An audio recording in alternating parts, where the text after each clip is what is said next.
Hello साथियों। आज हम पढ़ेंगे करंट अफेयर 20 जनवरी के, यानी कि 18, 19, 20, यानी कि आज पढ़ेंगे। तो चलो हम स्टार्ट करते हैं। पहला देखेंगे हम। पहला देखेंगे कि नियुक्तियाँ। नियुक्तियाँ क्या है? अपॉइंटमेंट्स देखेंगे, यानी कि प्रवीण जो वरिष्ठ हैं, इन्होंने केंद्रीय सतर्कता आयोग सीबीसी में नया सतर्कता आयुक्त नियुक्त किया गया है इन्हें। और न्यायमूर्ति मनोज कुमार गुप्ता को इन्हें उत्तराखंड उच्च न्यायालय का नया मुख्य न्यायाधीश नियुक्त किया गया है। उत्तराखंड उच्च न्यायालय के मुख्य न्यायाधीश मनोज कुमार गुप्ता को नियुक्त किया गया है। और भारतीय मुक्केबाज विजेंद्र सिंह को एशियाई मुक्केबाजी का परिषद के सदस्य बने हैं। विजेंद्र सिंह भारतीय मुक्केबाजी के सदस्य बने परिषद बने हुए हैं। और राष्ट्रीय और राज्य समाचार के बारे में थोड़ा पढ़ते हैं।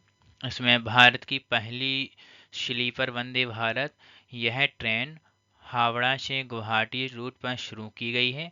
और दुनिया का सबसे बड़ा हरित अमोनिया संयंत्र कहाँ विकसित किया जा रहा है? ये विकसित किया जा रहा है आंध्र प्रदेश के काकीनाडा में। आंध्र प्रदेश के काकीनाडा में विकसित किया जा रहा है दुनिया का सबसे बड़ा हरित अमोनिया संयंत्र। कहाँ विकसित किया जा रहा है? आंध्र प्रदेश में। भारत का पहला बायो हैप्पी जिला कौन सा है बनने जा रहा है? आप ये बताएंगे। अरुणाचल प्रदेश का क्योपन्यूर जिला, यानी कि जो अरुणाचल प्रदेश में स्थित क्योपन्यूर जिला है वो भारत का पहला बायो हैप्पी जिला बनने जा रहा है। इसमें MS स्वामीनाथन रिसर्च फाउंडेशन के सहयोग से विकसित किया जा रहा है। नेक्स्ट देखते हैं। Chronic kidney disease CKD registry. ये उड़ीसा ऐसा डेटाबेस तैयार करने वाला देश का पहला राज्य बनेगा। करुणा अभियान क्या है? करुणा अभियान है कि घायल पक्षियों के बचाव के लिए गुजरात सरकार द्वारा चलाया जा रहा है एक अभियान है। यानी कि करुणा अभियान है, जो घायल पशु पक्षी हैं उनको बचाने के हेतु ये अभियान चलाया गया है। और पिंडा दे पहरेदार योजना ये कहाँ शुरू हुई है? ये पंजाब सरकार ने इसमें सुरक्षा योजना का दूसरा चरण शुरू किया है। चलिए नेक्स्ट देखते हैं। अब देखते हैं अंतर्राष्ट्रीय। अंतर्राष्ट्रीय क्या है देखते हैं। अंतर्राष्ट्रीय है कि जो जर्मन के चांसलर की भारत यात्रा, जो जर्मन के चांसलर उनकी भारत यात्रा हुई, उनमें क्या खास रहा है? जर्मन के चांसलर फ्रेडरिक मर्ज ने भारत का दौरा किया और अहमदाबाद में नए जर्मन के वाणिज्य दूतावास का भी उन्होंने उद्घाटन किया। जो जर्मन के चांसलर भारत आए थे, उन्होंने जो अहमदाबाद गुजरात में स्थित उनका वाणिज्य दूतावास, उन्होंने उसका उद्घाटन किया है। नेक्स्ट है वेनेजुएला। वेनेजुएला के अभी देखते हैं। जो अमेरिकी राष्ट्रपति डोनाल्ड ट्रंप ने फिलहाल ही वेनेजुएला की सत्ता परिवर्तन कर दिया और स्वयं को वहां का कार्यकारी राष्ट्रपति नियुक्त कर दिया है। ये इसमें लिखा भी है कि वेनेजुएला की राजनीतिक संकट, जो कि अमेरिकी राष्ट्रपति डोनाल्ड ट्रंप के द्वारा खुद को वेनेजुएला का कार्यकारी राष्ट्रपति घोषित करने के बाद अंतर्राष्ट्रीय का कूटनीति में तनाव बढ़ा।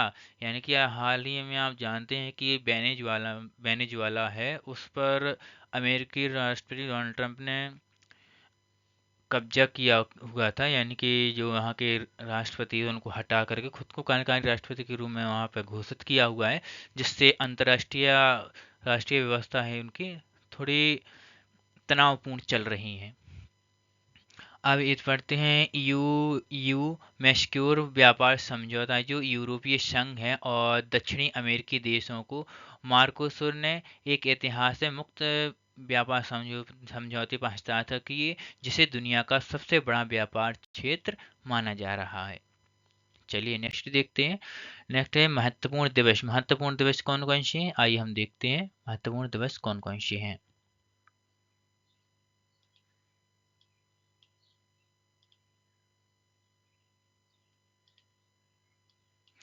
महत्वपूर्ण दिवस कौन कौन से हैं, चलिए आज हम देखते हैं।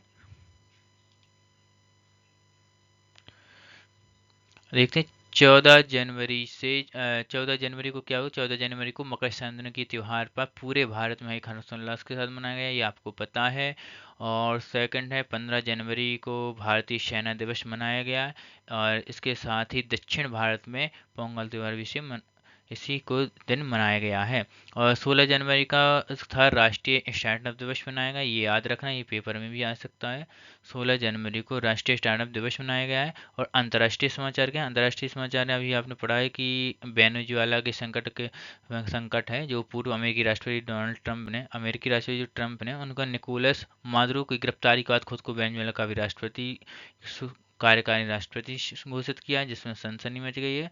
और यूरोपीय का तो अभी पता है। और इसमें अभी एक और आया हुआ है कि ग्रीनलैंड में टैरिफ के विवाद में डोनाल्ड ट्रंप ने ग्रीनलैंड पर अमेरिका नियंत्रण के विरोध के कारण 8 यूरोपीय देशों से 10% आयात शुल्क लगाने की घोषणा की है। जो यूरोपीय जो कुछ सदस्य हैं, नाटो के भी सदस्य हैं, तो उन पर 10% टैरिफ लगा आयात शुल्क लगाने की घोषणा की है। और साथ में ग्रीनलैंड भी लेने की बात कह रहे हैं कि ग्रीनलैंड भी अमेरिका के लिए, क्योंकि अमेरिका की सिक्योरिटी पर्पस के लिए वो ग्रीनलैंड भी लेना चाहते हैं। चलिए नेक्स्ट है ईरान का पर दबाव। अभी अमेरिका ईरान पर भी दबाव बना रहा है। जो अमेरिका ने घोषणा की कि ईरान के साथ व्यापार करने वाले किसी भी देश पर अमेरिका के साथ व्यापार करना तो 25% टैरिफ का सामना करना पड़ेगा। यानी कि जो फिलहाल ईरान पर दबाव बना रहे हैं और ईरान पर जो भी कंट्री व्यापार कर रहे हैं, उन पर जो भी उनसे व्यापार करेंगे और भी कर रहे हैं फिलहाल जो करेंगी, तो उन पर 25% टैरिफ का उन पर लगाया जाएगा। टैरिफ 25% टैरिफ उन पर लगाया जाएगा। चलिए नेक्स्ट देखते हैं खेल समाचार। इसमें है मिस्र पैरा बैडमिंटन इंटरनेशनल। मिस्र पैरा बैडमिंटन इंटरनेशनल, यह है भारतीय पैरा बैडमिंटन दल ने शानदार प्रदर्शन करते हुए 37 पदक, 9 स्वर्ण और 10 रजत और 8 कांस्य पदक जीते हैं। विजय हजारे ट्रॉफी, विजय हजारे ट्रॉफी क्या है, ये विदर्भ ने फाइनल में सौराष्ट्र को हराकर पहली बार विजय हजारे ट्रॉफी 2025 का खिताब अपने नाम किया है। और नेक्स्ट है शतरंज ग्रैंड मास्टर क्या हुआ, शतरंज ग्रैंड मास्टर आर्यन वैष्णव वार्ष्णेय हैं, जो 17 जनवरी 2026 को भारत के 92 शतरंज ग्रैंड मास्टर बने। ये बहुत इंपॉर्टेंट है, ये पेपर में भी आ सकता है कि शतरंज ग्रैंड मास्टर के जो 92 ग्रैंड मास्टर कौन बने हैं, आर्यन वैष्णवी बने हैं। जो और इसमें और संन्यास का, अभी संन्यास के बारे में पढ़े, संन्यास किसने लिया है, संन्यास लिया है ऑस्ट्रेलियाई महिला जो है महिला क्रिकेट टीम की हैं, और टीम की कप्तान हैं जो एलिशा हीली ने अंतर्राष्ट्रीय क्रिकेट टीम से संन्यास की घोषणा की है। जो ऑस्ट्रेलिया महिला क्रिकेट टीम से उनके कप्तान है एलिशा हीली, उन्होंने अंतर्राष्ट्रीय क्रिकेट से भी संन्यास की घोषणा की है। चलिए नेक्स्ट देखते हैं। चलिए अब क्वेश्चन पढ़ते हैं। क्वेश्चन है कि एक ये पहला क्वेश्चन है, 19 जनवरी 2026 को कौन सा महत्वपूर्ण दिवस मनाया गया है, 19 जनवरी 2026 को कौन सा महत्वपूर्ण दिवस मनाया गया है, कोक बोरेक दिवस। कोक बोरेक दिवस ये है 19 जनवरी को त्रिपुरा में कोक बोरोक दिवस मनाया जाता है। ये 1979 में इसी दिन कोकबोरेक भाषा को राज्य की आधिकारिक भाषा के रूप में मान्यता दी गई थी, और जिसे इस भाषा के विकास और संरक्षण को बल मिला था। इसीलिए ये कोकबोरेक दिवस मनाया गया 19 जनवरी 2026 को। कहाँ पर मनाया गया है, यह मनाया गया है कहाँ पर, आप बताओ।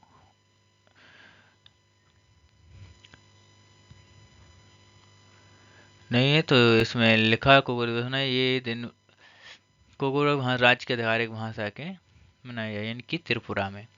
नेक्स्ट क्वेश्चन देखते हैं, सेकंड है केंद्रीय केंद्रीय सतर्कता आयोग सीवीसी में हाल ही में किसे नया सतर्कता आयुक्त नियुक्त किया गया है, किसे नियुक्त किया है, अभी आपने पढ़ा भी था, किसे, प्रवीण वशिष्ठ को। किसको, प्रवीण वशिष्ठ को। प्रवीण वशिष्ठ को भारत सरकार के केंद्रीय सतर्कता आयोग में सतर्कता आयुक्त के पद पर नियुक्त किया गया है, जिसे सीवीसी भ्रष्टाचार नियंत्रण के लिए एक सर्वोच्च सतर्कता संस्थान है। चलिए नेक्स्ट क्वेश्चन देखते हैं। दुनिया का सबसे बड़ा हरित अमोनिया संयंत्र भारत के किस राज्य में विकसित किया जा रहा है? यह भी आपने पढ़ा था, कहाँ किया जा रहा है? आंध्र प्रदेश के काकीनाडा में। यह महत्वाकांक्षी परियोजना आंध्र प्रदेश के काकीनाडा में स्थापित की जा रही है, जो भारत की हरित ऊर्जा क्षमता के महत्वपूर्ण रूप से बढ़ाएगी और वैश्विक स्तर में नेतृत्व करेगी। चलिए नेक्स्ट है, अब ये पढ़ते हैं next fourth question. Tourism and soft power diplomacy reflection of India G20 presidency की पुस्तक के लेखक कौन है? ये आप बताएं, कौन है पुस्तक के लेखक? डॉक्टर ऐश्वर्य सिंह रायकवार। रायकवार, डॉक्टर ऐश्वर्य सिंह रायकवार। ये है डॉक्टर ऐश्वर्य सिंह रायकवार द्वारा लिखित पुस्तक भारत की G20 अध्यक्षता के दौरान पर्यटन की रणनीति और कूटनीति के प्रभाव पर प्रकाश डालती है। इसमें ये लिखा है, इसके इस थोड़ी डिटेल है। और ये किसने लिखी थी? डॉक्टर ऐश्वर्य सिंह रायकवार ने। चलिए नेक्स्ट क्वेश्चन देखते हैं। भारत की पहली वंदे भारत स्लीपर ट्रेन किन दो शहरों के बीच शुरू की गई है? किन दो शहरों के बीच शुरू की गई है? आपने अभी पढ़ाया था, बताओ किसके बीच? हावड़ा से गुवाहाटी। हावड़ा से गुवाहाटी, यानी कि प्रधानमंत्री नरेंद्र मोदी ने हावड़ा पश्चिम बंगाल से गुवाहाटी असम के बीच चलने वाली भारत की पहली स्लीपर सोने वाली सीट वाली, जो स्लीपर सीट होती है ना जिसमें सो के जाते हैं, बहुत से सभी लोग जाते हैं नॉर्मली, या सभी लोग, तो वो वंदे भारत ट्रेन की हरी झंडी दिखाएं, जिससे लंबी दूरी की यात्रा आरामदायक रही होगी। अब नेक्स्ट क्वेश्चन देखते हैं। 58वां senior national kho kho championship 2026 में पुरुष वर्ग के खिताब किस टीम ने जीता? किस टीम ने जीता है? रेलवे। किस टीम ने? रेलवे ने। चैंपियनशिप के पुरुष के फाइनल में रेलवे की टीम ने शानदार प्रदर्शन करते हुए खिताब अपने नाम किया, जिसकी जबकि महिला वर्ग ने महाराष्ट्र विजेता रहा है। चलिए नेक्स्ट। भारत का पहली राज्य वित्त पोषण BSL-4 जैव सुरक्षा प्रयोगशाला की आधारशिला किस शहर में रखी गई है? किस शहर में रखी गई है? गांधीनगर, गुजरात में रखी गई। यह केंद्रीय मंत्री गृह मंत्री अमित शाह ने गांधीनगर में इस उच्च स्तरीय प्रयोगशाला की नींव रखी, जो भविष्य में खतरनाक संक्रामक रोगों के अनुसंधान और निदान में महत्वपूर्ण भूमिका निभाएगी। नेक्स्ट है, प्रधानमंत्री नरेंद्र मोदी ने असम की सांस्कृतिक विरासत के दर्शाने वाले किस कार्यक्रम में भाग लिया था? जो असम में अभी सांस्कृतिक विरासत प्रदर्शन भाग कार्यक्रम हुआ था सांस्कृतिक, उसमें प्रधानमंत्री किस में भाग लिया था? क्या नाम है इसका? बागुरुम्बा दोहो। बागुरुम्बा दोहो 2026। बागुरुम्बा बोडो समुदाय का एक पारंपरिक लोक नृत्य है, जो पीएम मोदी ने इस कार्यक्रम में भाग लेकर पूर्वोत्तर भारत की समृद्ध सांस्कृतिक विरासत में इसको सम्मान दिया है।